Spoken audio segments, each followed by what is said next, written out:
בן אדם, עלה למעלה, עלה למעלה, עלה בן אדם, עלה למעלה, בן אדם, עלה למעלה, עלה למעלה, עלה בן אדם, עלה למעלה, עלה. כי כוח עז לך, יש לך כנפי רוח, יש לך כנפי רוח, כנפי נשרים אבירים, אל תכחש בם, פן יכחשו לך, בראש אותם, בראש בן אדם, וימצאו לך מיד.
אותם בראש בן אדם, וימצאו לך מיד. בן אדם.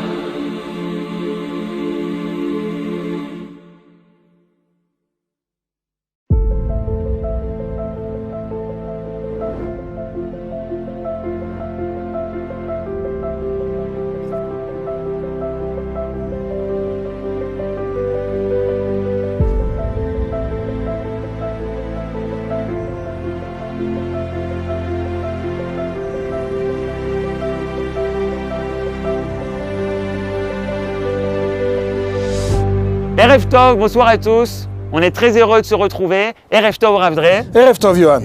Alors, donne-nous le programme. De quoi on va parler ce soir?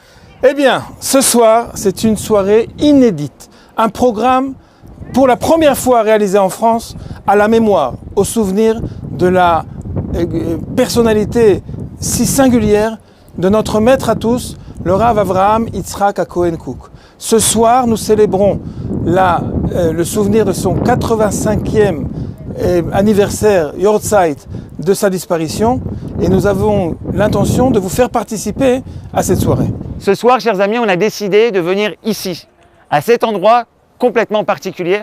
Regardez cette vue magnifique. On est sur le mont des Oliviers. Pourquoi on a choisi cet endroit, Rav Dré? Eh bien, la raison est très simple. Nous avons parlé de sa disparition. Notre maître à tous, le Rav Kook, est enterré ici, à quelques pas sur ce pan-là du mont des Oliviers. Et c'est la raison pour laquelle nous avons choisi, à part la beauté splendide de la lumière de toutes les nations, Jérusalem derrière nous, c'est la raison pour laquelle nous sommes là ici ce soir. Alors tous ceux qui nous écoutent via YouTube, via Facebook, on doit remercier tous ceux qui participent à diffuser cette soirée exceptionnelle et inédite. Mais tout d'abord, remercier le Rav Dré. Je rappelle que Rav Dré, vous êtes directeur de Mizrahi Olami, département francophone. Tout à fait. Et vous êtes également le directeur de Shadarim. C'est quoi exactement Shadarim? Shadarim, c'est un organisme rabbinique de nombreux rabbins francophones qui font le lien entre le judaïsme ici en Israël et les communautés de France. Et vous êtes également Rav à Ashdod, vous avez votre communauté ici. Merci, tout à fait. Merci Rav Dré de votre collaboration pour cette soirée extraordinaire. Et c'est le moment pour moi de te remercier, Johan, en effet, est responsable du site lilmod.fr, également responsable du Chouk Benogros, du centre Benogros à Tel Aviv. Johan, merci pour toute cette organisation. On passe immédiatement au programme de cette soirée. Alors ce soir, on a préparé un programme inédit, tout particulier, avec entre autres le Rav Cherki, le Rav Bochko, le Rav Banishai, d'autres personnalités rabbiniques. Il y a également des personnalités de France. Des personnalités de France également. On aura le Rav Shlomo Zini de France et également des documentaires, des reportages inédits. Pour apprendre sur la personnalité et la biographie du Rav. Exactement, et puis des événements que peut-être, même si vous avez entendu parler du Rav Kook, vous ne connaissez pas. Eh bien, bonne soirée à tous.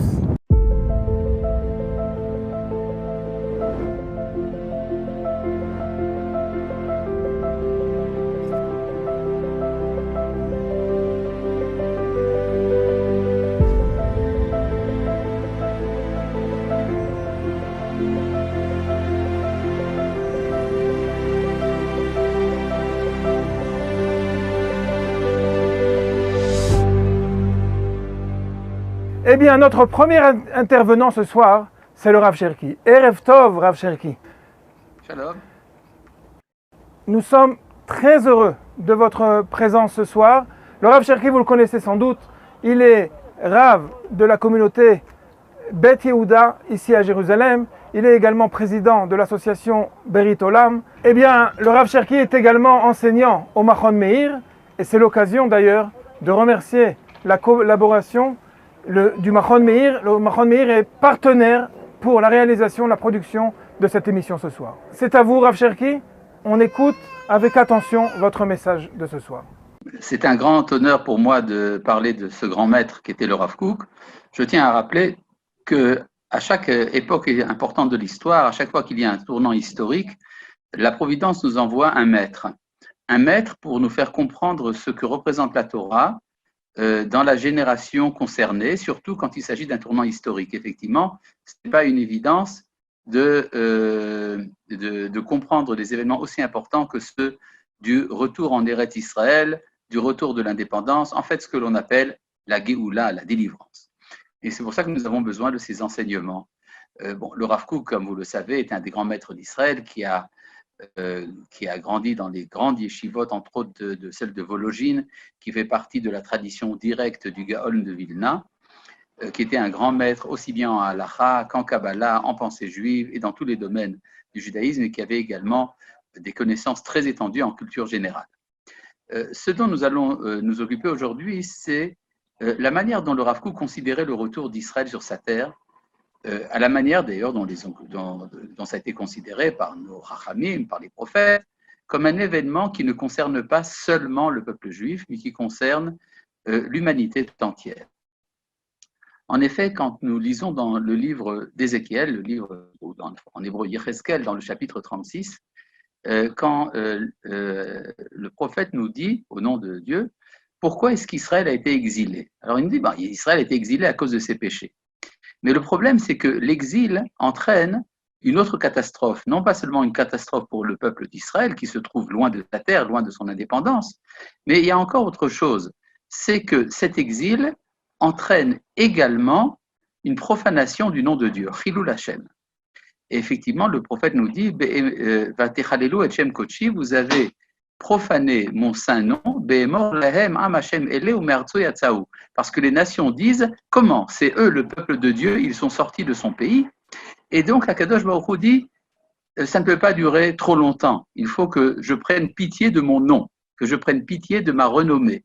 Et donc, Va'as Leman Shemi, je fais ça en faveur de mon nom et non pas en faveur de vos mérites. Ayez honte, Boshu Veikalmu, maison d'Israël, dit le prophète. Donc, ça veut dire qu'en fait, le retour d'Israël, non seulement ne dépend pas des mérites du peuple d'Israël, mais en fait, il a pour motivation la volonté du Saint béni soit-il de faire connaître son nom aux yeux de l'humanité tout entière. Alors, comment cela se comprend-il?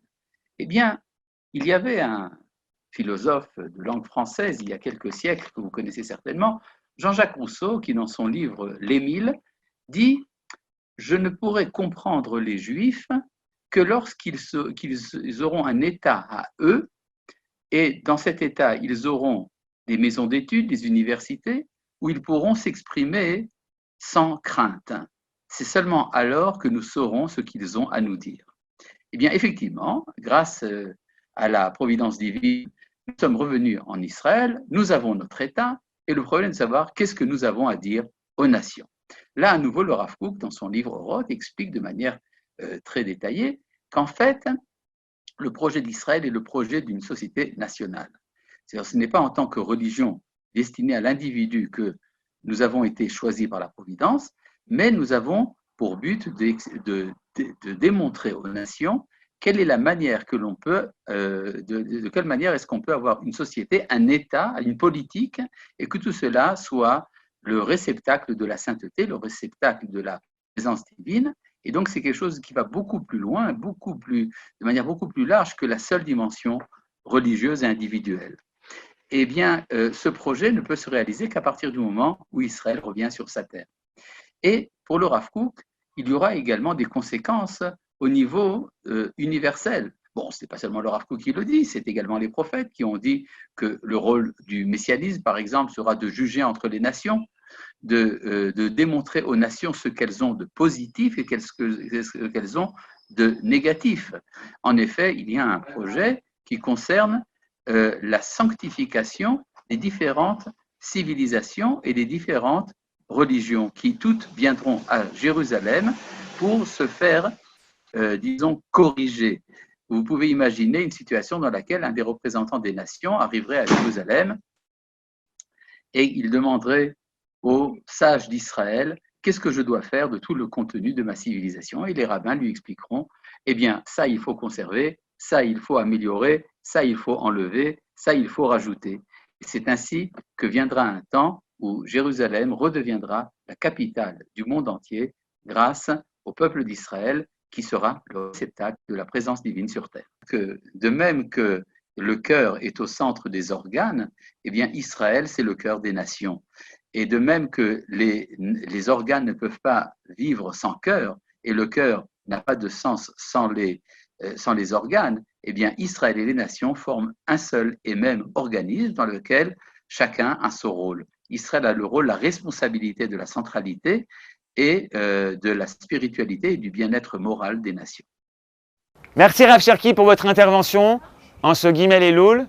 Et on va tout de suite passer au Rav Yehuda Ben Ishai. Rav Ben Ishai, Erev Tov, est-ce que vous nous entendez? Shalom, shalom. Alors Rav Ben Ishai, on est très heureux de pouvoir être avec vous ce soir. Je rappelle que vous donnez un cours hebdomadaire chaque vendredi matin avec l'Ilmod sur la paracha de Shavua, sur la paracha de la semaine. Et ce soir, vous avez décidé de nous faire passer un message qui va nous parler de l'âme collective du peuple juif. Dites-nous quel est votre message en ce soir de Gimel Elul. Shalom, effectivement, l'honneur du Rav Kook, décédé le 3 Elul en 1935. Nous allons aujourd'hui essayer rapidement de donner un aperçu de sa Torah. Le Rav Kook a eu une compréhension très profonde de l'âme de la génération. Et le Rav Kook a fait apparaître à nouveau la compréhension de l'âme de la collectivité d'Israël, ce qu'il appelle Knesset Israël. À partir de là, il y a aussi une nouvelle compréhension de l'âme de chacun de nous. Et il a enseigné que dans notre génération, il y avait deux paramètres extrêmement importants qui devaient réapparaître avec toute leur force. Il appelle ça la Emouna et la Ahava. La foi, d'une part, et l'amour, d'autre part.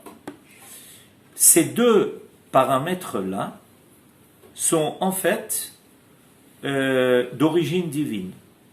Je m'explique. Dieu a foi dans ses créatures.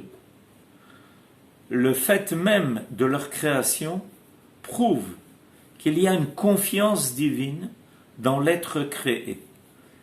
Cette confiance, ce qu'il appelle en fait la Emouna, qui vient de l'E'amin B, faire confiance en. C'est une confiance qui est en train de réapparaître. L'homme a besoin de sentir que Dieu lui fait confiance. Et évidemment, comment par exemple un enfant va le sentir?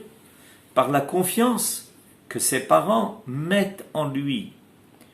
Chacun des parents laisse penser à son enfant qu'il croit en lui, qu'il est capable de grandir, qu'il a des qualités et qu'il a des vertus particulières. L'homme a besoin de sentir cela, il a besoin de sentir cette confiance divine. Quand on parle de la foi de l'homme, on parle du fait que l'homme sent en lui cette confiance divine et qu'il a en retour confiance dans celui qui lui fait confiance.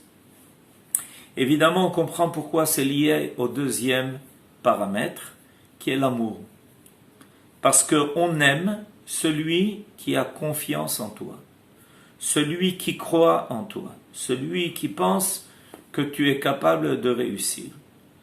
Et donc, il va nous expliquer le Rav Kook dans le livre de Oroth, qui est peut-être le livre le plus central de sa pensée, dans lequel il nous parle longuement de l'apparition de l'âme d'Israël dans le monde en tant que collectivité dans les temps du retour. Les temps du retour, ce sont les temps du retour d'Israël sur sa terre et le retour d'Israël lui-même en tant que peuple qui a une place centrale dans l'histoire des hommes.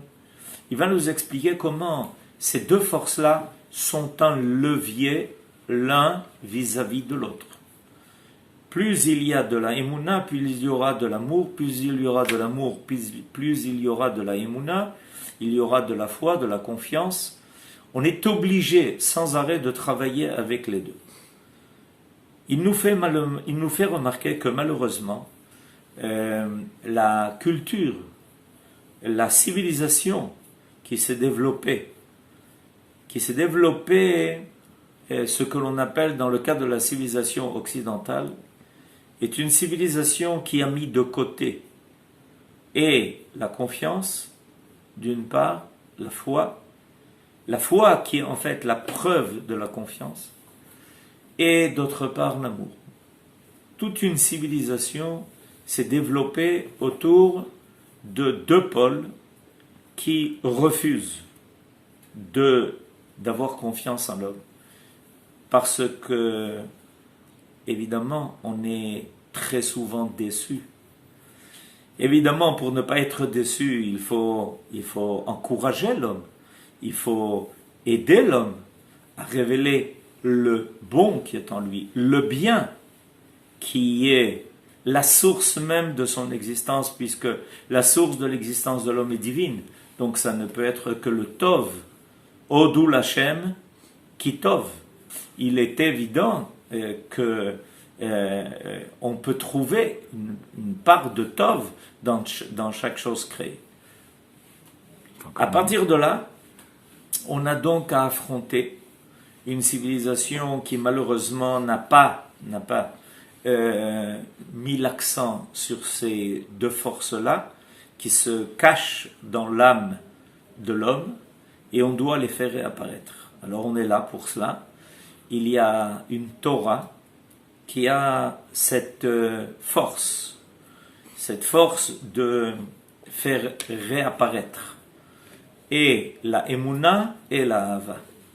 Et plus nous allons de l'avant, plus nous mettons en place une civilisation qui commence dès le plus bas âge, peut-être même dès la naissance de l'homme, mais qui n'est pas seulement au niveau individuel, mais aussi collectif, plus on arrivera à amener l'homme, l'humanité, dans sa totalité, à réaliser le projet divin de la création, de faire apparaître le Tov dans le monde que nous vivons.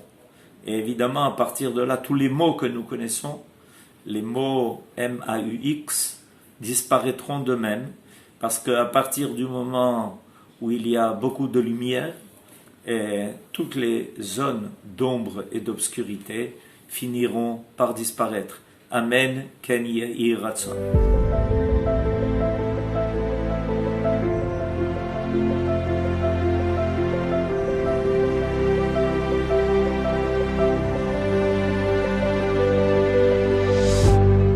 Erev Tov Yossi, Shalom Yossi, on est très heureux. Yossi Twitou, vous êtes chanteur et ce soir on vous a demandé, au vu de l'endroit où nous nous trouvons, juste en face du Har HaBayit, du mont du Temple, l'endroit où il y avait le premier temple de Jérusalem et le second temple, juste à l'endroit où il y avait le dôme, où il y a le dôme doré actuellement. Alors on était obligé de vous demander ce soir, Imesh Kacher Yerushalayim, de nous chanter cette chanson, Si je t'oublie Jérusalem, que ma droite se paralyse. Merci Yossi d'avoir accepté notre invitation, c'est à vous. Bonsoir à tous, je suis très honoré de faire partie avec vous aujourd'hui pour la Iloula du Rav Kook Zatzal, Gimel Elul. Vous savez que pendant la Première Guerre mondiale, en 1917, le Rav Kook a été coincé à Londres. Et puis quand il a pu revenir en Eretz Israël en 1919, il a été nommé grand rabbin de Jérusalem. Et ce qu'il a fait, c'est de créer la Rabbanut Harashit, le rabbinat d'Israël.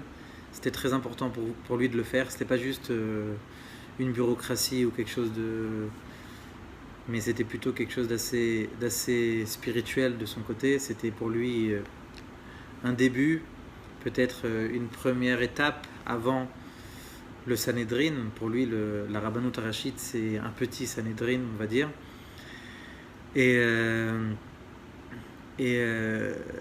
avec cette nostalgie qu'il avait tellement de revenir au Beth Amikdash, de retrouver tout ça avec le Beth Amikdash, lui-même qui était Kohen. Donc aujourd'hui, avec cette vue magnifique qu'on a avec le mont du Temple, avec le Kotel HaMa'aravi, en espérant Bezrat Hashem pouvoir reconstruire le Beth Amikdash, quoi de mieux que de chanter avec vous la chanson Imesh Kacher Yerushalayim, vous qui êtes en direct sur le mont des Oliviers. On va chanter ensemble Imesh Kacher Yerushalayim, cette chanson qu'on a l'habitude à chaque mariage, à chaque construction d'une nouvelle maison, qui est d'une certaine manière construire le Beth Amikdash. Comme on sait très bien que chaque baït qui est construit, c'est rajouter une pierre pour se rapprocher, Bezrat Hashem, du Beth Amikdash. Donc on va chanter tous ensemble Imesh Kacher Yerushalayim, essayer d'avoir ce message-là que le Rav Kook a sans cesse cherché à nous inculquer, ce retour au Beth Amikdash à Jérusalem. אם לא עלה, אם לא עלה את ירושלים על ראש שמחתי, על ראש שמחתי.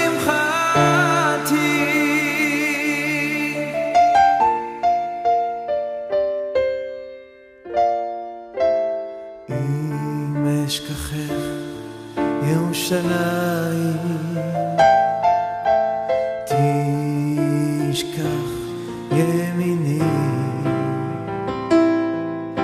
תדבק לשוני, אוי לכי כי אם לא אזכרכי. אם אשכחך ירושלים, תשכח ימיני, תדבק לשוני, אוי לכי כי אם לא אזכרכי.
תודה רבה.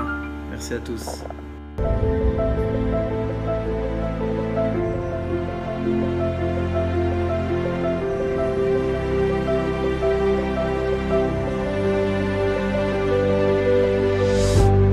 Merci à tous pour tous ceux qui nous regardent. On est déjà à la deuxième partie de cette soirée inédite depuis le Mont des Oliviers. Et pour ouvrir cette deuxième partie de soirée, on a demandé au Rav Shaul Bochko de nous parler. Rav Bochko, est-ce que vous nous entendez? Shalom. Erev Tov Rav Bochko, je rappelle que vous êtes Rosh Yeshiva de la Yeshiva d'Echal Eliyahu qui se situe à Kochav Yaakov, au nord de Jérusalem. Et avant de vous donner la parole, j'aimerais remercier la Yeshiva qui est partenaire de cette soirée. Alors Rav Bochko, à votre avis, qu'est-ce que signifie la notion de Sgulat Israël, une notion qui est développée par le Rav Kook? Comment vous comprenez cette notion de Sgulat Israël? 3 Elul, le Yarzait de notre grand maître, le Rav Kook. Alors, tout le monde sait qu'il a beaucoup parlé, le Rav Kook, de la spécificité du peuple juif, de la sainteté intrinsèque. Parce qu'il y a en homme 2 saintetés. Il y a la sainteté qui est un cadeau et la sainteté qui est de l'apport de chacun. Alors Rav Kook a compris l'importance de la sainteté intrinsèque. En fait, ce n'est pas un chidouche de Rav Kook. C'est explicite dans la Torah, dans la paracha de Ekev. La Torah nous dit, ne dis pas dans ton cœur lorsqu'Akadosh Baruch Hu va chasser les ennemis devant toi. B'tzidkati, c'est parce que je suis juste, c'est parce que j'ai de la kedusha à moi que Dieu m'a amené prendre ce pays-là, et à cause de la méchanceté des non-juifs, des goyim qui existaient là. Lo b'tzidkatra, C'est pas parce que tu es juste, c'est pas parce que tu es bien. C'est vrai que je chasse ceux qui étaient très mauvais. Mais vous, c'est pas parce que vous êtes bien. Maintenant, c'est uniquement pour respecter la promesse que Dieu a faite à Abraham, Yitzhak et Yaakov. Le verset lui-même nous dit de manière très explicite que c'est pas à cause de notre sainteté que Dieu nous amène en Eretz Israël. C'est vrai qu'à cause de la méchanceté, de l'ignominie, des crimes que faisaient les Cananéens, ils sont chassés, mais notre droit à nous d'arriver dans le pays, c'est à cause de ce Goulat Israël. C'est parce qu'on est les descendants d'Abraham, Isaac et Jacob. Pour preuve, c'est que les Juifs, ils en ont fait des fautes. Ils en ont fait des fautes. Il y a une liste de nombreux psukim qui énumèrent toutes les fautes qu'ont fait les enfants d'Israël. Alors, ce verset, qu'est-ce qu'il vient nous enseigner? Il vient nous enseigner la sainteté d'Israël qui ne dépend pas de leurs actions. Alors, c'est vrai que si on exagère et qu'on se conduit comme les Cananéens, on va être chassés nous aussi du pays. Mais fondamentalement, notre droit, il est parce qu'Akadosh Baruch Hu a créé le peuple juif pour quelque chose. C'est-à-dire le peuple juif est une création d'Akadosh Baruch Hu pour amener la parole d'Hachem dans le monde par rapport à la Torah, par rapport à l'intermédiaire de la Torah, l'intermédiaire des tzadikim, par l'intermédiaire de notre présence en Eretz Israël. Alors, cette Kedusha-là, eh bien, elle est marquée dans la Torah. Le Kuzari continue sur cette voie. Qu'a donc ajouté le Rav Kook à cet enseignement que nous connaissons depuis toujours? Eh bien, son chidouche à lui. Son chidouche à Rav Kook, c'est de bien comprendre qu'il y a une traduction pratique de cette idéologie. Lorsque tu vois un juif qui n'a pas tes idées, qui ne pense pas comme toi, qui est même contre toi, eh bien, tu dois savoir qu'il y a en lui une sainteté. Eh bien, qu'il ne détient pas la vérité, parce que nous ne sommes pas des postmodernistes qui disent qu'il n'y a pas de vérité. Il y a la vérité, mais il y a des petites vérités. Alors, un jour, un père s'est lamenté de ses enfants qui ne respectaient pas la Torah. Alors, Rav Kook a dit, mais regardez, ils travaillent, ils font des choses extraordinaires pour le peuple d'Israël. Alors, c'est déjà très bien. Alors, l'autre lui a dit, mais tu n'as rien compris.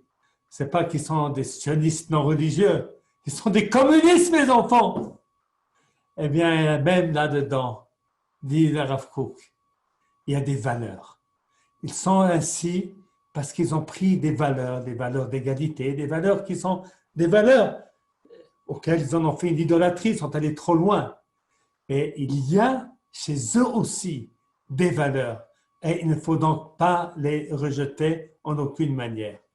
Donc nous devons aller dans les pas de Rav Kook. Alors à notre époque, il y a plein de discussions entre nous. Il y a ceux de droite et ceux de gauche et ceux de devant et ceux de derrière. Et puis voilà, eh bien nous ne devons pas oublier que chez chacun, il y a une part de vérité. Même si nous savons, nous, que la Torah, c'est la vérité. Et vraisemblablement que chacun croit que son interprétation de la Torah, c'est la vérité. Nous devons tous savoir qu'il y a des vérités, des parts de vérité chez chacun. Et je crois que si nous intégrons cet enseignement du Rav Kook en ce 3 Elul, eh bien nous avançons un petit pas vers la Géoula.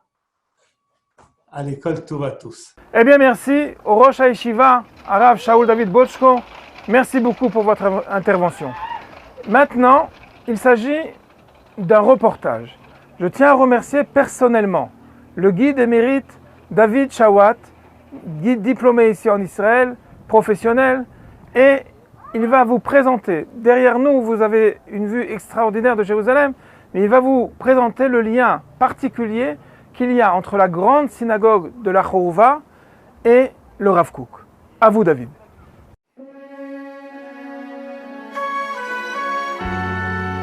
La fameuse synagogue de la Chouva, le Rav Kook, la vision des prophètes, les places de Jérusalem, nous allons essayer d'expliquer ça tout ça ensemble avec le fameux Dvar Torah, le fameux discours du Rav Kook en ce septembre 1933 à la synagogue de la Khourba, où il va expliquer quelle est la signification de Teka Beshofar Gadol, sonne du grand chauffard.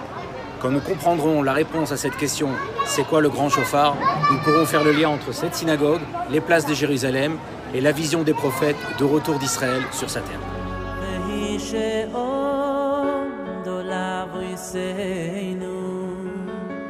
À travers l'histoire de la synagogue de la Khourba, nous allons essayer de répondre à cette question du rapport entre tous ces éléments. Tout commence avec le Ramban Nachmani qui arrive en Israël en 1267. Et là, il écrit à son fils. Et voilà ce qu'il écrit. Que te raconter du pays? Il est aride et à l'abandon. Pour te résumer la situation en une phrase, tout est désertique. Jérusalem est la plus dévastée de toutes les villes. L'état de la Judée est encore plus désastreux que celui de la Galilée. Mais la terre n'en reste pas moins bénite. Maintenant, il va raconter quelque chose d'extraordinaire. Jérusalem compte environ 2000 habitants. Les Juifs sont peu nombreux. Combien y a-t-il de Juifs à Jérusalem à l'époque? 2. Il y a uniquement 2 frères qui ont le droit de rester à Jérusalem. Et il raconte que tous les 3, ils vont de nouveau refaire un minyan Shabbat. 3 ans plus tard, Nachmanide achète le terrain et il va commencer la première synagogue qui deviendra plus tard la synagogue de la Khourba. Septembre 1933. Le grand rabbin d'Israël, le premier grand rabbin d'Israël, le Rav Kook, va faire son discours à Rosh Hashanah, le premier jour de Rosh Hashanah, afin de réveiller les cœurs avant les sonneries du chauffard. Quelques jours avant, des annonces sont mises dans tout Jérusalem. On attend. Que va dire le Rav Kook en cette année 1933, qui est une année difficile pour le peuple juif? En Europe, Hitler est monté au pouvoir et déjà les nuages commencent à être sur la communauté juive d'Europe. Le Rav Kook se lève et commence son fameux discours. Il pose la question suivante. Nous prions tous les jours dans la prière Teka Beshofar Gadol, sonne du grand chauffard. Il pose la question, pourquoi il est écrit Teka Beshofar Gadol, sonne du grand chauffard? Y a-t-il un grand chauffard ou un petit chauffard? Et là, il va rentrer dans son explication. Il va commencer à parler, sa voix va trembler. En cette veille de Rosh Hashanah 1933, alors que la vie juive reprend à Jérusalem, des juifs arrivent, des maisons se construisent, des yeshivot s'ouvrent, en Europe la situation est difficile. Et là, le Rav Kook nous rappelle que dans les 3 sortes de chauffards, il y en a un qui est impur. Quand on n'a pas le choix, eh ben on peut sonner de ce chauffard-là. Il vient d'une bête impure. Mais on ne fait pas de bénédiction sur ce chauffard-là. Ça, c'est le premier chauffard. C'est le chauffard le plus bas. Et le Rav Kook continue. Il y a une deuxième sorte de chauffard. C'est le chauffard qui vient de n'importe quel animal pur. Sur ce chauffard-là, nous pouvons sonner bien sûr, mais nous devons faire la bénédiction sur ce chauffard. Et le Rav Kook maintenant va expliquer qu'il existe un 3e chauffard. Et ça, c'est le chauffard Gadol. C'est le chauffard le plus parfait. C'est celui qui vient d'une bête qu'on appelle en hébreu Haïl, un bouc. Et c'est avec ce chauffard-là qu'on a l'habitude de prier et de sonner à Rosh Hashanah. Et ici même, le Rav Kook en pleurs va nous expliquer qu'il y a 3 raisons pour lesquelles le peuple juif peut revenir sur sa terre. La première, c'est le chauffard tamé. Ce sont les nations du monde qui le sonnent, ce chauffard impur. Avec tous les malheurs que l'on a subis pendant les 2000 ans d'exil, beaucoup de juifs ont décidé de prendre le chemin sur Eretz Israël. Bien sûr, on est content que des juifs arrivent en Eretz Israël, mais nous ne pouvons pas faire de bénédiction. Nous ne pouvons pas bénir sur les malheurs du peuple juif qui ont amené certains à prendre conscience qu'il fallait revenir en Israël. Bien sûr, quand le Rav Kook va pleurer, en parlant de cela, il pense à la montée d'Hitler au pouvoir quelques mois auparavant, qui va amener à la catastrophe que l'on sait sur le peuple juif. Le deuxième chauffard, nous expliquera le Rav Kook, est le chauffard de tout animal pur. C'est la raison pour laquelle la majorité des gens reviennent en Israël. Ils veulent revenir ensemble, dans leur pays, parce que c'est plus facile spirituellement, parce que c'est plus facile de façon technique. Ils sont ensemble avec une même langue, ils sont moins pourchassés par nos ennemis. Ça, c'est le chauffard sur lequel, bien sûr, nous bénissons, mais ce n'est pas le chauffard idéal. Le Rav Kook va nous expliquer quel est donc ce chauffard Gadol, le chauffard idéal. Dans son image, c'est la véritable raison pour laquelle le peuple juif, le peuple d'Israël, doit revenir sur sa terre. Et cette raison-là, c'est parce que c'est une mitzvah, c'est parce que c'est la terre de Dieu, parce que c'est la terre sur laquelle on se développe. On sait pertinemment qu'il ne peut pas avoir d'existence nationale sans une terre. Mais cette terre-là, on peut l'avoir uniquement pour des raisons techniques, pour des raisons religieuses comme le deuxième shofar. Mais cette terre-là, on peut l'avoir comme une raison essentielle. Liot Am Kadosh, un peuple saint, Mamlechet Kohanim, qui réalisons la sainteté sur cette terre-là. Et nous expliquera le Rav Kook que la sainteté veut dire élever. Élever veut dire donner un sens. À partir du moment où on sonne ce shofar gadol, on donne un sens à ce qu'on fait. On donne un sens, bien sûr, à ce mouvement d'en dehors d'Israël, à l'intérieur d'Israël, mais on donne un sens à chacun de nos actes, même ceux qui sont profanes, quand on les fait en Eretz Israël, puisqu'à partir de ce moment-là, nous réalisons la parole des prophètes que l'on a tant aspiré pendant 2000 ans. Et pour conclure, de la même manière que cette synagogue s'appelle jusqu'à aujourd'hui la détruite, elle nous rappelle en fait la reconstruction. Après qu'elle ait été reconstruite en 1700, avec les élèves de Yehuda Chassid, elle a été détruite en 1720. Elle va être construite à la fin du 19e siècle, en 1864, par les élèves du Gaon de Vilna. En 1948, elle va être détruite par les Jordaniens. En 2010, elle va être de nouveau réouverte pour nous rappeler justement que cette résurrection du peuple d'Israël sur sa terre, selon les prophètes, n'est pas uniquement un rêve éloigné, c'est une réalité que l'on peut voir avec nos yeux. Le Rav Kook a présenté une femme à un de ses élèves et l'a mariée.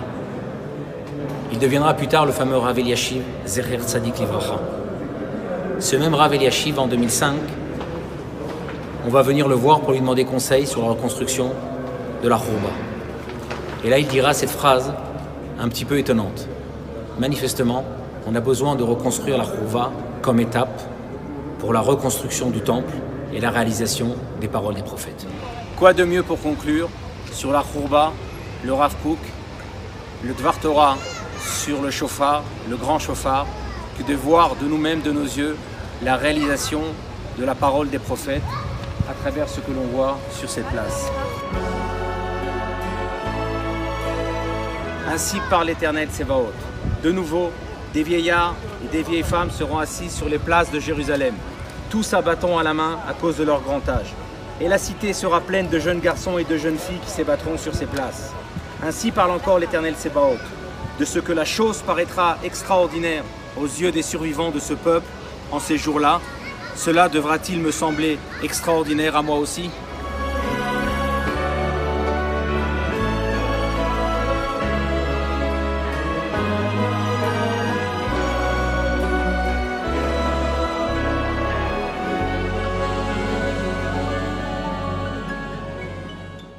Merci beaucoup David Chawat pour cette explication sur la Khourva, le Rav Kook et ce grand shofar, ce shofar gadol. Et maintenant on continue, on est très heureux d'être avec le Rav Shlomo Zini qui se trouve lui à Paris.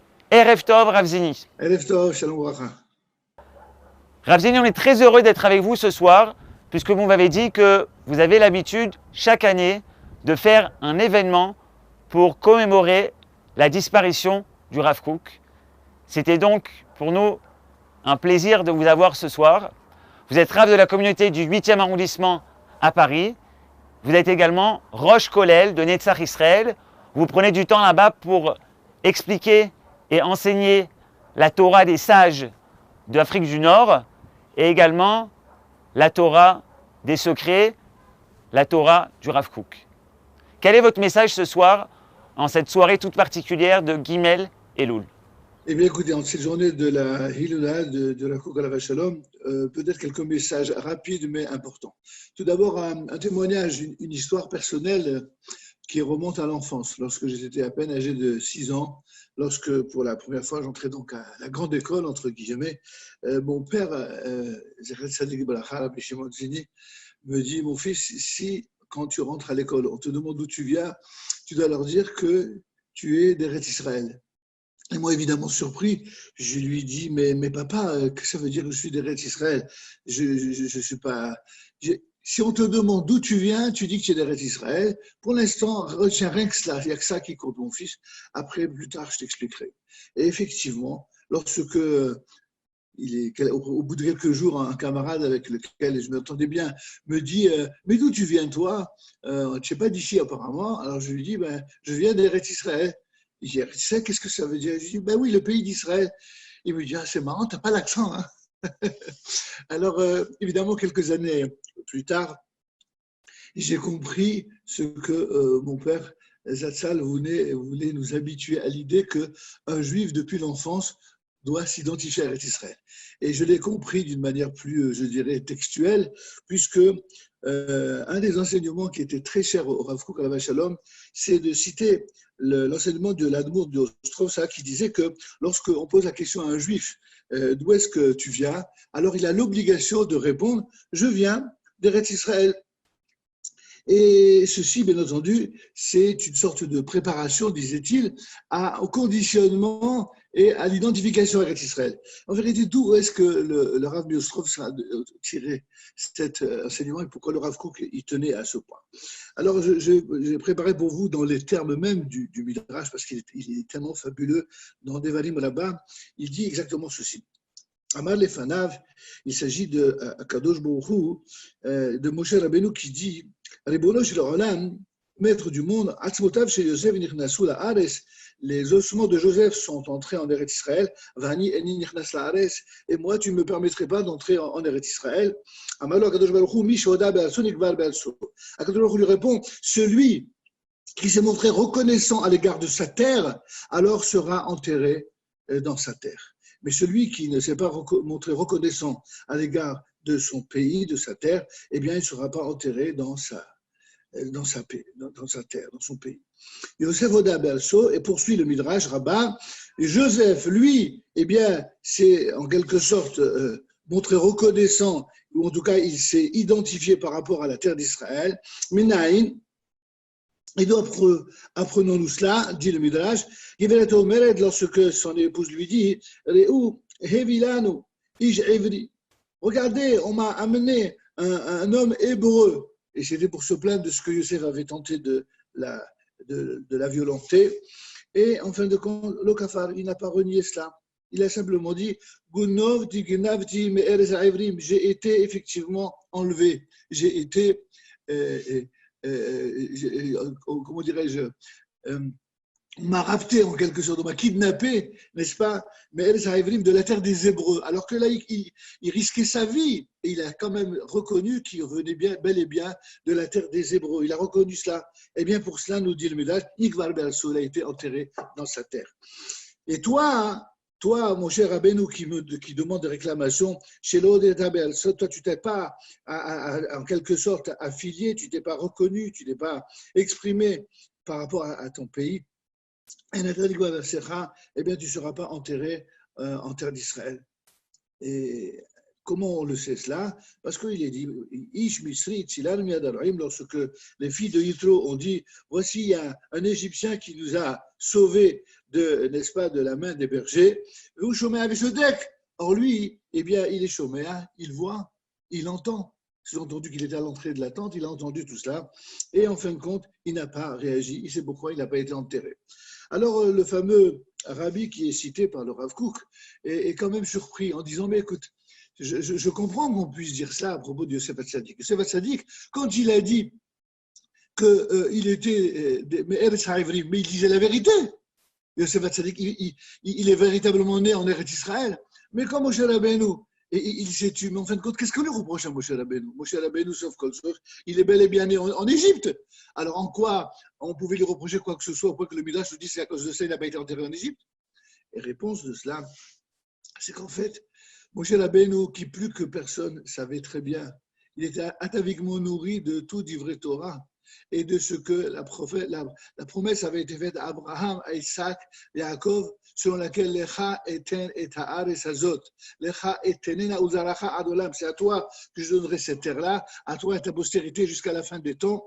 Eh bien, conscient de cela, il aurait dû, à son niveau évidemment, on ne peut pas demander ça de tout un chacun, mais au niveau de Moshe Rabbeinu, eh bien, pour arriver à prendre sur soi les responsabilités les plus élevées au sein du peuple d'Israël, il fallait qu'il assume cette identification Eretz Israël, quand bien même serait-il né ailleurs. Et donc, du coup, lorsque j'ai étudié ça, j'ai bel et bien compris pourquoi notre père, et c'est une vieille tradition familiale chez les Zini, eh bien, nous a enseigné que nous sommes nés et nous venons d'Eretz Israël.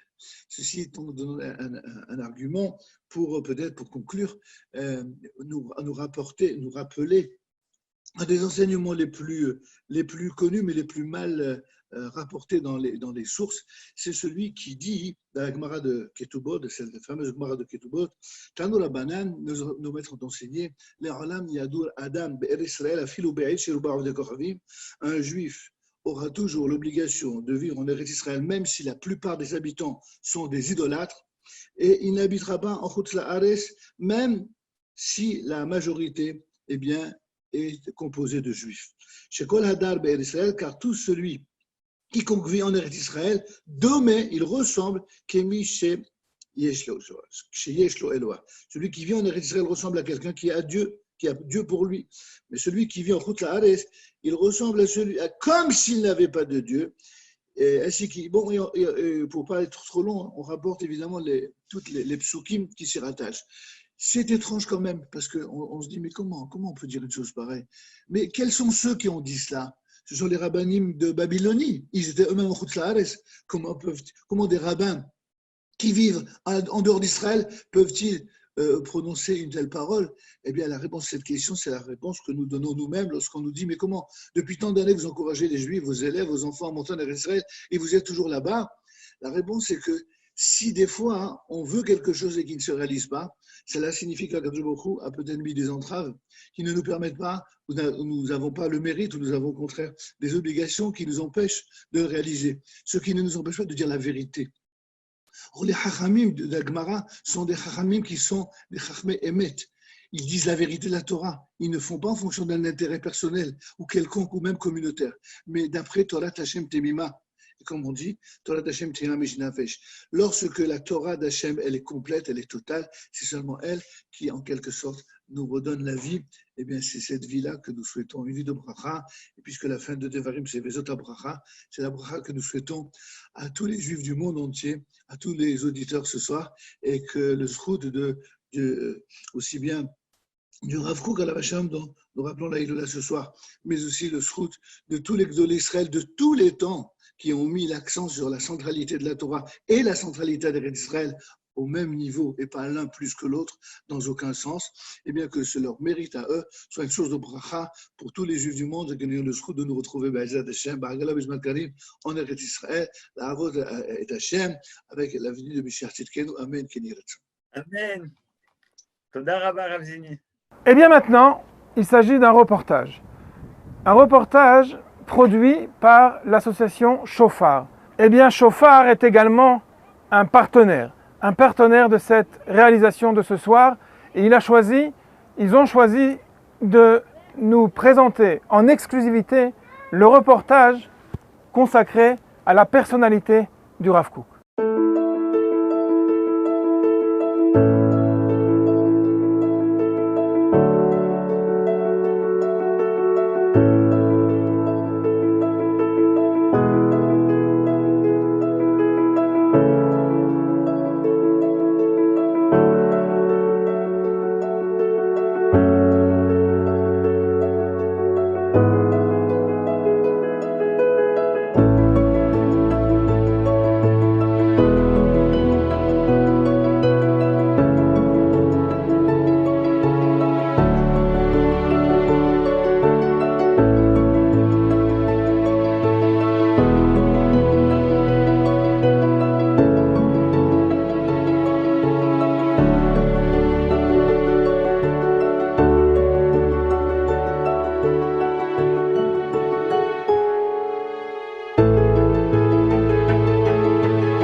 Bonsoir à tous, on se retrouve pour la troisième partie de cette soirée inédite depuis le Mont des Oliviers, les Zichro en souvenir du Rav Avraham Yitzhak Cohen Cook. Et on vous a préparé dans cette troisième partie un reportage inédit avec le Rav Eitan Fison, qui est guide touristique et qui est allé il y a quelques jours pour vous sur la tombe du Rav Cook pour vous raconter quelques histoires et un enseignement tout particulier du Rav. Alors maintenant, je vous invite à regarder ce reportage inédit et quant à nous, Rav Dre, si vous êtes d'accord, eh ben on va également descendre, faire quelques pas et aller pèleriner sur la tombe du Rav Cook. Nous vous retrouvons juste après le reportage.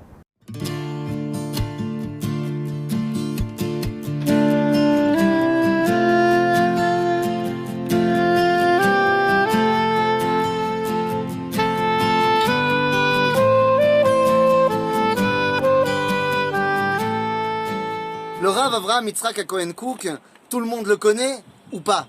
Mais avant de parler du Rav Avraham Yitzhak Cohen Cook, je voudrais ici sur sa tombe parler du petit Avraham, du petit Avraham Yitzhak Cohen. Cet enfant qui est déjà évidemment un surdoué, qui est déjà quelqu'un de ses maîtres diront de lui qu'il est extraordinaire, entre parenthèses, celui qui va lui donner sa fille en mariage dira j'ai choisi comme khatan quelqu'un à qui je n'arrive pas à la cheville. Mais avant même qu'il soit déjà un Talmid Chacham, déjà quand il était jeune, eh bien, il avait une tendance comme ça, dans les pauses entre l'étude à la récréation, eh bien, le petit Avraham Yitzhak avait l'habitude de prendre un baluchon avec des torchons dedans, avec des serviettes dedans, le mettre sur son épaule et d'entraîner tous ses camarades en disant « Allez, on y va !» Tous ses camarades de lui répondre « Mais on va où ?» Et il répondait déjà quand il avait 5-6 ans « Anachnu olchim l'Eretz Israël » On part en Eretz Israël. Il vient de là-bas, de l'Europe de l'Est, mais déjà depuis son plus jeune âge, il avait cette chouka, cette volonté inarrêtable de retourner dans la terre de ses ancêtres. Mais le Rav Kook, ce n'est pas seulement un amoureux de la terre d'Israël. Ça va être quelqu'un qui va nous montrer, peut-être plus que n'importe qui, son amour pour le peuple d'Israël. Quand il deviendra grand rabbin de Eretz Israël, tous les jours, des centaines de personnes viennent le voir pour lui demander des questions, pour lui demander des conseils. Et donc, les gens qui travaillaient avec lui, eh bien, avaient mis sur la porte de son bureau ce qu'on appelait un panneau avec des shaot Kabbalah, avec des horaires où le Rav recevait. Et tous les jours, la pancarte était mise en place. Tous les jours, le soir, la pancarte avait disparu. Et les gens ne comprenaient pas. Et ils se demandaient, mais qui a fait ça? Jusqu'à ce qu'un jour, deux personnes qui travaillaient dans le bureau avec le Rav veulent savoir ce qui se passe. Qui ose enlever la pancarte? Et ils se rendent compte que c'est le Rav Kook lui-même qui a enlevé la pancarte. Et quand on lui a demandé, il a dit « Mais il n'y a pas d'horaire pour recevoir le peuple juif. Je ne suis pas le rabbin et eux sont le Ham Israël. » Il signait toutes ses lettres en disant « Eved le Ham Kadosh. Je suis le serviteur d'un peuple saint. » Mais le Rav Kook, c'est également une Torah extraordinaire. Comment résumer la pensée du Rav en une parole? Eh bien, dans son livre Mahamar Ador, le grand article sur la génération, eh bien, le Rav Kook va nous dire une phrase extraordinaire qui résume peut-être une grande partie de sa pensée. Dorenu dor nifla. Notre génération est une génération extraordinaire. Il dit c'est une génération qui est pleine d'obscurité, mais également pleine de lumière.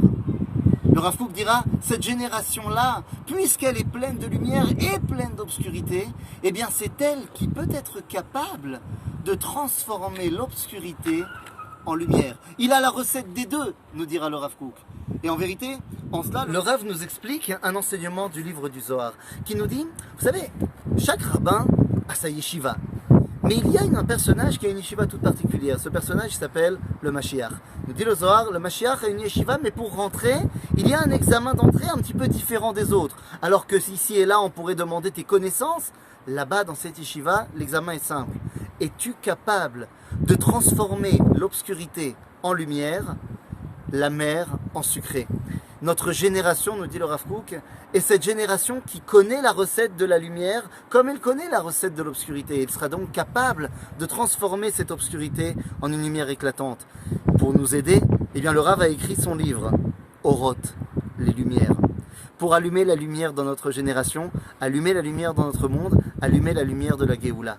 Le Rav Kook va accompagner cette génération qui construit la terre d'Israël, qui construit Jérusalem, qui est la génération qui réalise tout simplement les promesses des prophètes. Essayons de comprendre un petit peu plus en profondeur. Le Rav Kook vit une période où le monde change. Et dans le peuple juif, le chamboulement est tout aussi énorme. Imaginez-vous, au moment où il naît, eh bien, on va dire que 80, 85%, 90% du peuple juif respecte la Torah et les mitzvot. Au moment où il part, en 1935, c'est près seulement de 20% qui continuent à faire les mitzvot. Il y a eu un nombre incalculable de juifs, durant la vie du Rav Kook, qui ont décidé d'abandonner la Torah. Le Rav comprend qu'il ne s'agit pas de un ou deux personnages. Il faut se plonger dans les raisons profondes. Et le Rav comprend et nous explique la chose suivante. Le peuple juif recherche une grande Torah, même s'il ne le sait pas. Il recherche de la grandeur qui est celle du Ham Israël en temps de Géoula.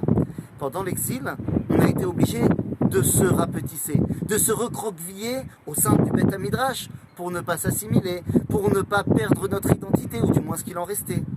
Et donc, dans cette génération qui voit la résurrection, qui la vit, eh bien, la majorité des Juifs n'arrivent pas à se dire que l'enseignement de leurs grands-parents, l'enseignement de la pratique de la Torah et des mitzvot, eh bien, est celle qui va leur ramener la grandeur. Et donc, ils décident de tout lâcher. Le Rav Kook nous explique, ils décident de tout lâcher. Toi, tu pourrais y voir un amoindrissement des forces de vie. Bien au contraire, ils décident de tout lâcher parce qu'ils veulent grandir. Ils ont juste besoin pour cela d'une grande Torah. C'est ce que va faire le Rav Kook, nous redonner une grande Torah. Il y a deux dates pour moi qui sont extraordinaires. Tout d'abord, la date où le Rav décide d'arriver en Eretz Israël. Oui, il a décidé d'arriver à une date bien précise. Il arrive en Eretz Israël car on a dit son lien avec la terre d'Israël va de pair avec son lien avec le peuple juif. Il décide d'arriver ici le 28 du mois de Iyar. Cette date ne représente pas simplement une date où pour lui et sa famille, ça va être un jour de joie. Le Rambam nous dira que le jour où tu arrives en Eretz Israël, tu dois en faire un jour de fête pour toutes tes générations, toute ta famille. Mais le Rav Kook vient le 28 Iyar. Il y a déjà ici une grande fête le 28 Iyar. Car c'est la Iloula avant lui du prophète Samuel, Shmuel Hanavi, qui est le prophète qui a couronné les rois. Le 28 Iyar, quand on regarde dans la Torah, n'est autre que la première victoire de l'État d'Israël de l'époque face à notre ennemi Amalek, dans le livre de Shemot. Le 28 Iyar, vous comprenez que ça vient de quelque part, que ça va être le jour où le Ham Israël, en 1967, reviendra à Jérusalem. Le Rav Kook décide donc d'arriver en Eretz Israël le 28 Iyar. Car pour lui, le retour en Israël, vous m'avez compris, c'est tout simplement le retour à notre identité. C'est ce qu'on appelle en hébreu la Teshuvah. La grande Teshuvah de la Torah, lorsqu'on regarde dans la paracha de Nitzavim, eh bien il s'agit de revenir sur la terre que Dieu nous a promise. En cela, eh bien nous comprenons pourquoi Akadosh Baruch Hu a décidé de rappeler le Rav auprès de lui, eh bien le jour du 3 du mois de Elul, ce mois où on ouvre dans cette période de Teshuvah extraordinaire. Le Rav nous l'explique dans son livre Orot à Teshuvah. Le retour d'Israël sur sa terre lui permettra de retrouver sa grandeur et ainsi de pouvoir finaliser la réalisation de la promesse des prophètes. Alors voilà, je voudrais terminer par le dernier enseignement qui pour moi est une Even Yesod, est une pierre angulaire, pas seulement de toute la Torah du Rav Kook, mais de toute la Torah en général. Le Rav a dit une phrase extraordinaire. On peut le retrouver dans son livre Meged Irachim. Il nous dit, vous savez, il y a des hommes qui ont des cœurs de pierre, mais il y a des pierres qui ont des cœurs d'hommes. Ces pierres-là, ce sont les pierres de Jérusalem, les pierres d'Eretz Israël. Elles ont une histoire. Quelle est cette histoire? Vous savez, dans le peuple juif, on a l'habitude de mettre sur la tombe des défunts une pierre. Au-delà de l'éternité que représente la pierre par rapport aux fleurs qu'on va trouver sur les tombes des Goïm, eh bien la pierre représente autre chose. Une pierre se dit Even. Even, ce sont les initiales de Av, Ben, Neched. Aleph, Bet, Nun. Le père, le fils, le petit-fils. Il y a une transmission. Lorsque je mets la pierre sur la tombe de quelqu'un, eh bien je viens dire, de la même façon que toi tu t'es arrêté ici, mais que tu m'as légué quelque chose, un héritage. Tu m'as légué aussi, eh bien, la responsabilité de continuer. Le Rav Kook nous a réouvert la porte d'une Torah extraordinaire, d'une Torah grande qui nous permet de nous retrouver dans notre identité. Et j'ai envie de vous dire que 85 ans après qu'il ne soit parti, eh bien c'est à nous aujourd'hui de prendre la pierre, de continuer le travail entrepris par notre maître. דרוש אותם, דרוש בן אדם, וימצאו לך מיד. בן אדם. Eh bien, merci Rav Fison pour votre intervention. Johan, expliquez-nous s'il vous plaît, dans quel chelka, dans quelle parcelle nous nous trouvons ici sur le mont des Oliviers. Alors moi, Rav Dre, j'ai appelé ça la chelka des grands. On se trouve ici entre des géants, des rabbins gigantesques. On a le Rav Anazir, le Rav Goren, le Rav Tzvi Yehuda, le fils du Rav Kook, et le Rav Kook lui-même. C'est-à-dire que là où nous nous trouvons, on est entouré de 3 grands rabbins de l'État d'Israël. Le Rav Avraham Yitzhak Cohen Kook, son fils, le Rav Tzvi Yehuda, et également le Rav Goren. C'est beaucoup d'émotion d'être ici ce soir avec vous, Rav Dre. En effet, des figures immenses, immenses, de sagesse, de grandeur, de piété, de sainteté. Nous allons réciter avec vous et vous pouvez bien évidemment vous rassembler à nous aux prières de ce soir. והחוכמה מאין תימצא, איזה מקום בינה, אשרי אדם מצא חוכמה ואדם יפיק תבונה, מה רב טובך אשר צפנת ליראיך, פעלת לחוסים בך נגד בני אדם, מה יקר חסדיך אלוהים, ובני אדם בצל כנפיך יחסיון, ירוויון מדשן ביתך, ונחל עד עניך תשכם, טוב שם משמן טוב, ויום המוות מיום היוולדו. סוף דבר הכל נשמע את האלוהים ירא, ואת מצוותיו שמור, כי זה כל האדם. ילזו חסידים בכבוד, ירננו על משכבותם, מנוחה נכונה, בשיבה עליונה, תחת כנפי השכינה, במעלת קדושים וטהורים, כזוהר הרקיע מאירים ומזהירים, וחילוץ עצמות וכפרת השמות, והרחקת פשע והקרבת ישע, וחמלה וחנינה מלפני צור שוכן מעונה, חולקת אהבה לחיי העולם הבא, שם תהיה מנת ומחיצת ושיבת נפש השם הטוב, כבוד מורנו ורבנו, הרב הגאון, רבי אברהם יצחק הכהן קוק, שהיום יום פטירת שנתו. רוח אדוני תניחנו בגן עדן, דאפטר מן המעדן, כי רות אלוהה מראה שמיה והרעה. מלך מלכי המלכים, ברחמיו ירחם עליו, יחוז ויחמול עליו. מלך מלכי המלכים, ברחמיו יסתירהו, בצל כנפיו ובסתר אהלו. לחזות בנועם אדוני ולבקר בהיכלו. ולכס הימים יעמידהו, ומנחל עד עניו ישקהו. ויצרור בצרור החיים נשמתו, וישים כבוד מנוחתו. לאמור, אדוני הוא נחלתו, ילווה אליו השלום, ועל משכבו יהי שלום. כי דכתיב, יבוא שלום ינוחו על משכבותם, הולך נכוחו. הוא וכל בני ישראל השוכבים עמו, בכלל הרחמים והסליחות. וכן יהי רצון ונאמר אמן. Amen, Ken Yeh Ratzon. J'aimerais, chers amis, vous dire juste une phrase qui est prise du livre du Rav Kook, le Sefer Oroth. Le Rav Kook a vécu la Première Guerre mondiale et le Rav Kook nous dit que sheyesh milchama gdola baolam mitorer koach hamashiach. Lorsqu'il y a une grande guerre, il y a la force du Mashiach qui se réveille. Quelle grandeur de pouvoir dire ça. Alors qu'il voit et qu'il comprend l'horreur de la Première Guerre mondiale, il est capable de dire que derrière cette guerre, il y a en fait l'avènement du Mashiach qui commence, le koach, la force du Mashiach. Je pense qu'aujourd'hui, également, pour chacun d'entre nous, lorsqu'il y a des difficultés dans la vie, c'est un des enseignements que je prends du Rav Kook. Voir derrière chaque difficulté de notre vie, voir qu'en fait, il y a quelque chose de grand, quelque chose de messianique qui se cache et qui se dévoile petit à petit.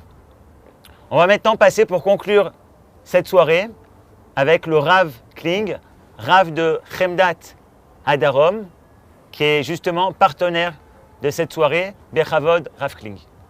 ויהי בימי אחשוורוש, הוא אחשוורוש המולך מהודו ועד כוש, 27 ומאה מדינה. Ouais, je sais bien, on n'est pas du tout à l'approche de Purim, et c'est du Rav Kook que l'on va parler aujourd'hui.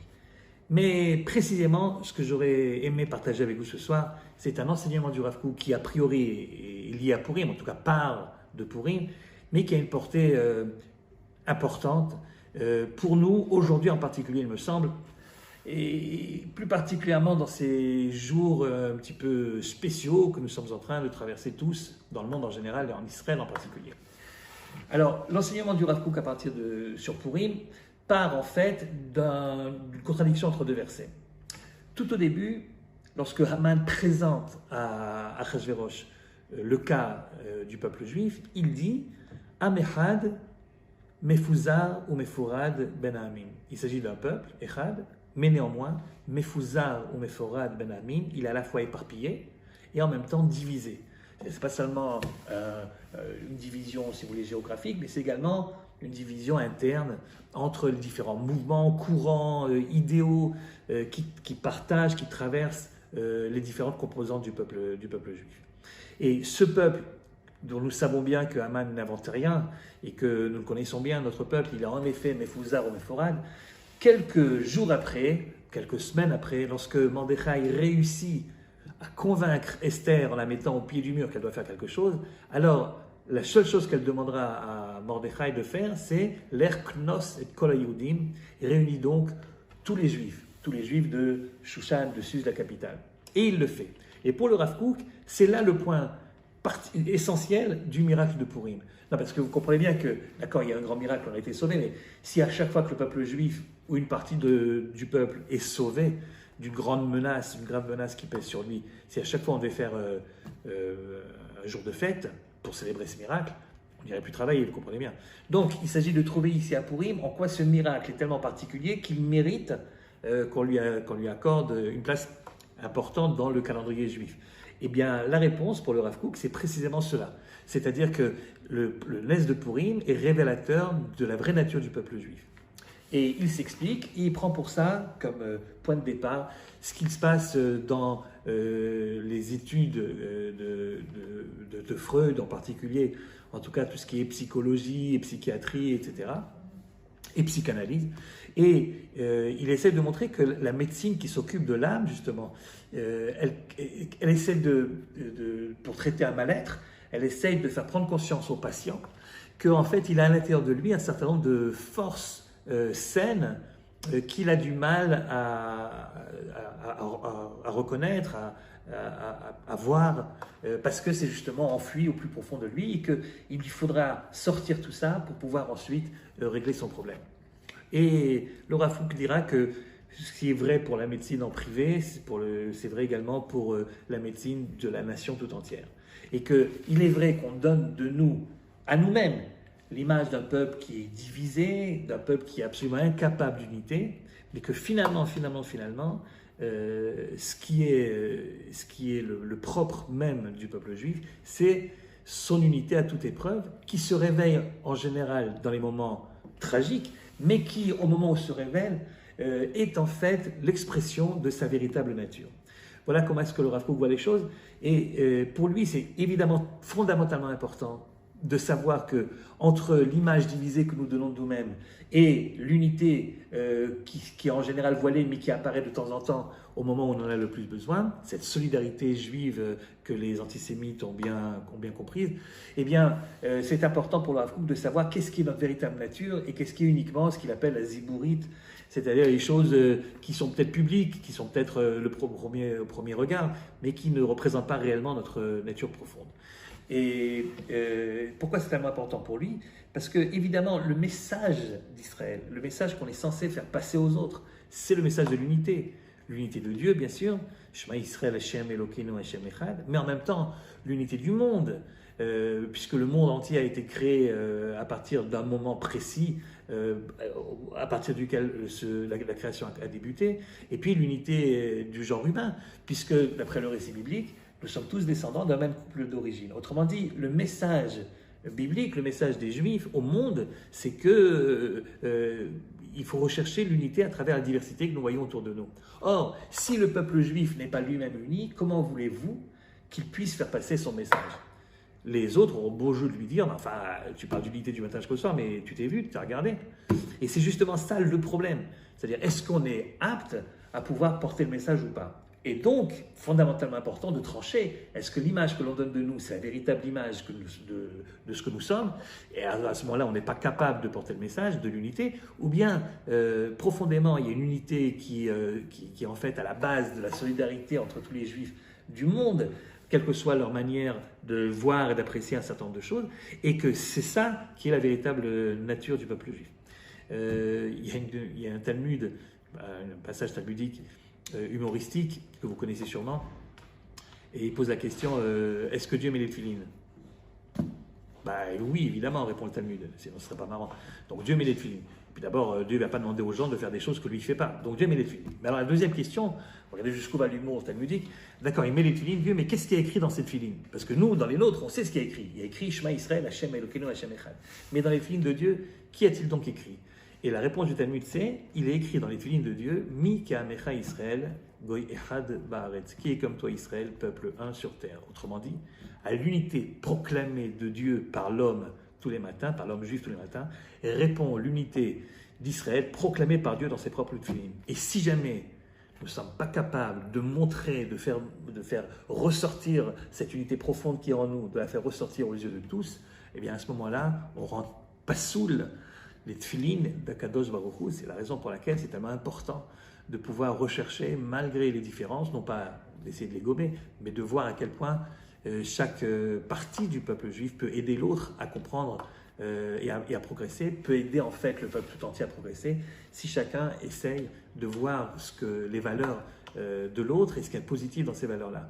Il y a eu un discours récemment à la Knesset, vous avez certainement entendu parler de cette nouvelle députée, et qui a cité d'ailleurs le Rav Kook, et qui reprend en fait l'idée maîtresse. On peut dire finalement que le Rav, toute sa vie, pas seulement dans ce qu'il écrit, mais également dans sa manière de vivre, dans ce qu'il a essayé de faire comprendre au peuple, c'est précisément d'essayer de voir en quoi est-ce que la diversité étonnante, et c'est vrai quelquefois effrayante, des divers composants du peuple, en quoi finalement c'est une grande richesse, si seulement on sait comment l'aborder, et si seulement on sait comment retirer le bien et le tov qu'il y a dans chacun d'entre nous pour faire progresser et le peuple juif, et l'État juif, et l'humanité tout entière.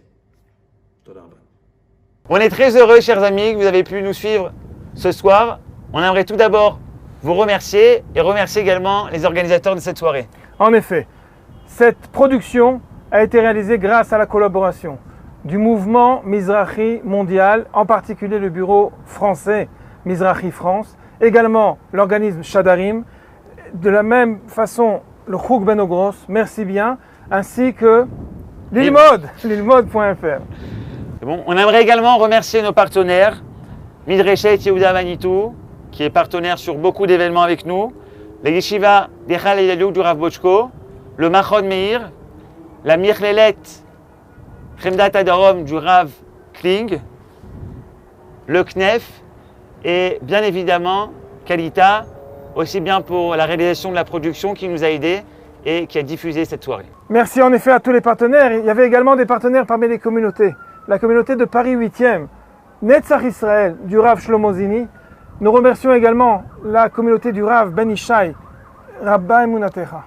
Emuna Shlema. Emuna Shlema. Emuna Shlema ici à Jérusalem. Également à Tel Aviv, la communauté du Rav Yonatan Seror, Toldot Yitzhak ici à Tel Aviv. Merci à tous. Merci à vous tous. On se retrouve pour de prochains événements très très prochainement. Et on va finir avec cette chanson que vous avez un petit peu entendue cette soirée, Ben Adam, Allez les mal à aller, qu'on est tous en cette veille de Rosh Hashanah. On est déjà à la veille de Rosh Hashanah. 30 jours avant. Alors on peut souhaiter Shana Tova, Ktiva ve Hatima Tova Be'ezrat Hashem. Shana Tova à tous, Ben Adam, Allez les mal à aller. Ce sont les paroles du Rav Kook, que cette année qui s'ouvre soit une année où on puisse chacun grandir dans tous les domaines de notre vie. Toda Rabba Lekulam, Toda Rabba Rav Dre. Toda Rabba Yohan. Merci.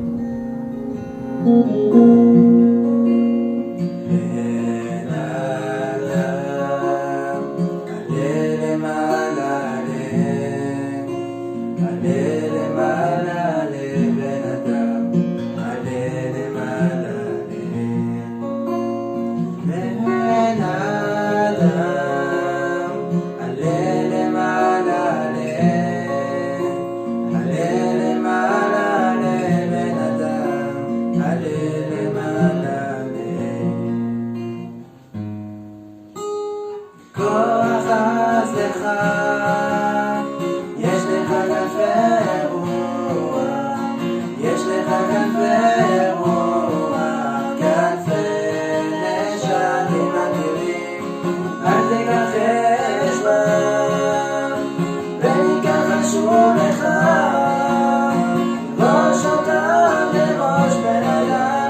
מצאו לך ים בן אדם. עלה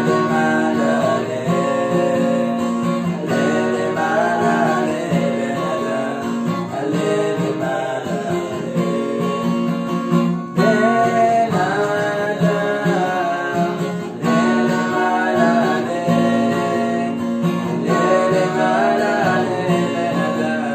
עלה